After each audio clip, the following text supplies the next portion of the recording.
So this week, I want to take you through a week of my very normal spending. I finally had a week where I wasn't going to London, I wasn't going abroad. Mr. Worldwide! And I had, one of my normal routine weeks, let's call it. And I think it's a week that shows really well how I embody some of the personal finance advice that I follow and that I talk about on this channel. And that is shaped by the fact that I am a tech consultant in Edinburgh, which isn't, the cheapest city to live in, but it's by no means the same as living in London. So we're gonna go into my online banking and I'm actually gonna take you transaction by transaction what I spent this week. So this is just day-to-day spending and things that tend to not really change if, that week is the same. I go into the office once or twice a week these days. So let's start the week on a Sunday, which is when I like to start the week.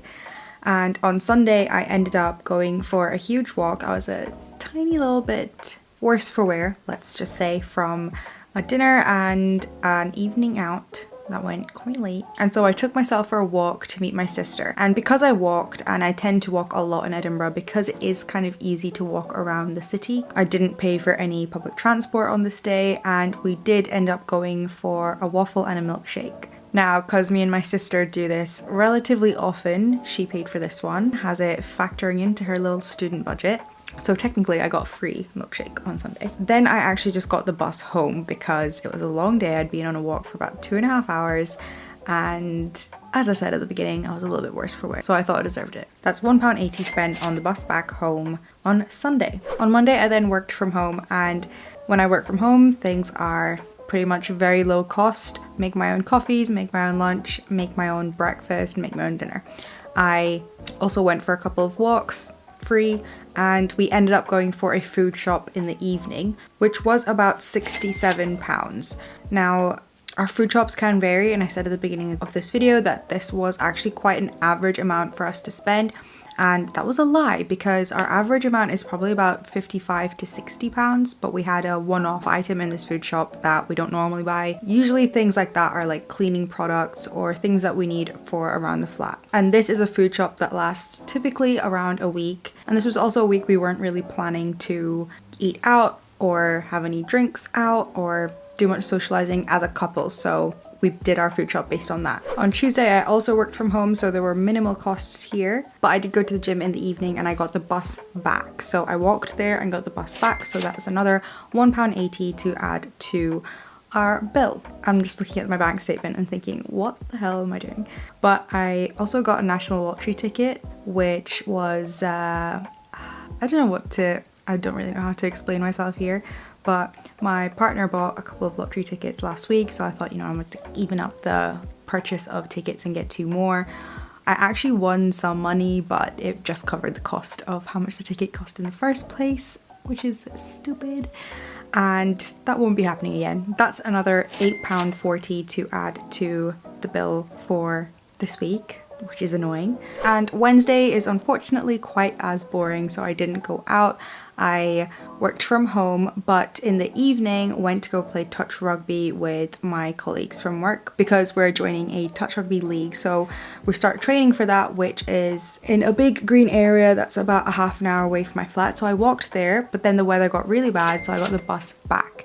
The bus back was another £1.80 for Wednesday. On Thursday, I actually went to a shoesmith in the morning to drop off some boots that I'm getting a Vibram sole added to. This is a great little trick I picked up from an Edinburgh-based fashion influencer that I follow, Louisa Hat. She adds Vibram soles to all her boots, and I'm going to basically do the same thing because I always slip on my boots because I'm always walking too fast, which is also her problem. So I went to go drop off my boots. I haven't paid for it yet, but that will cost about £15. So it's £15 for a start for Thursday's bill.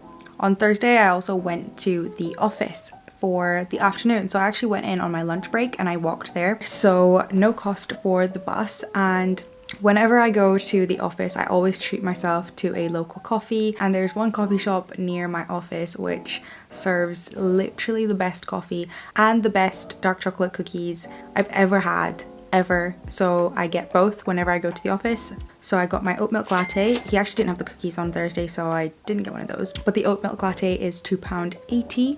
And I also went into the office on Thursday because there was a little social in the evening. So it was 2 people's birthdays, so we went out for pizza and drinks. So I got pizza and about 4 full-size pints.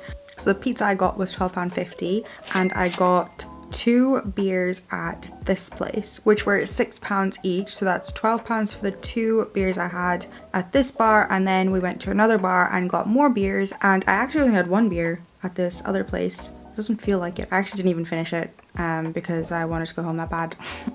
Which was £5.50. So the evening itself cost about £30, and then I actually also got the bus home because it was late, and I could have got an Uber but I didn't, so this is what I'll tell myself. So that's another £1.80, so the evening in total itself cost £31.80. I also have started to save my food for later and not eat it all at once. So with the pizza, I didn't finish it all, took away about half of it in a box and ate the rest when I got in, which is a fantastic trick if you're someone who doesn't need an entire pizza to satisfy them. I used to, but I have tamed my belly now, so I don't.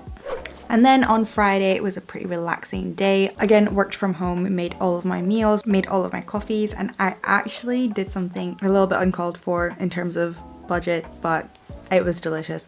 I ordered takeaway cookie dough from the best ice cream place in Edinburgh as well, so you know, it was great. Oh, this ice cream place has also been shut for a week because they had boiler problems. So when they said that they were back available for delivery, there was only one thing I was gonna do.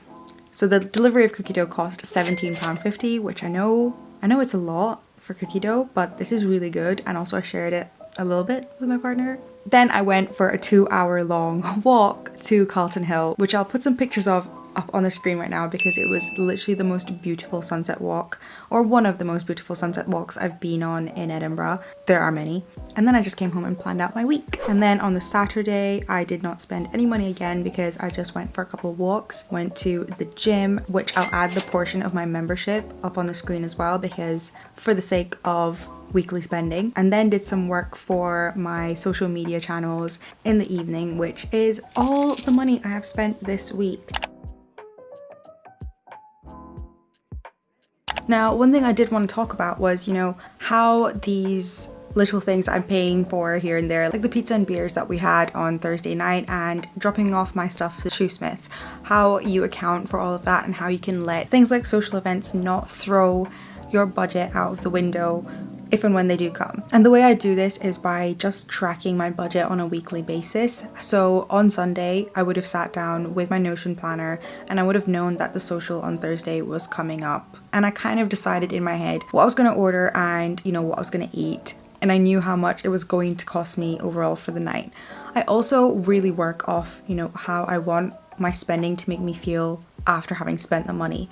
So previously I would have known that the socials were coming up, not really thought about what I'm going to spend, what I'm going to drink and what I'm going to eat and drink, and just kind of done it on the day and then kind of regretted it the next day. And it's that feeling of regret that has driven the way I pre-plan for things now. So when I sat down on Sunday and planned for my week, I thought to myself that I don't really want to be spending more than £30 to £40 on one evening.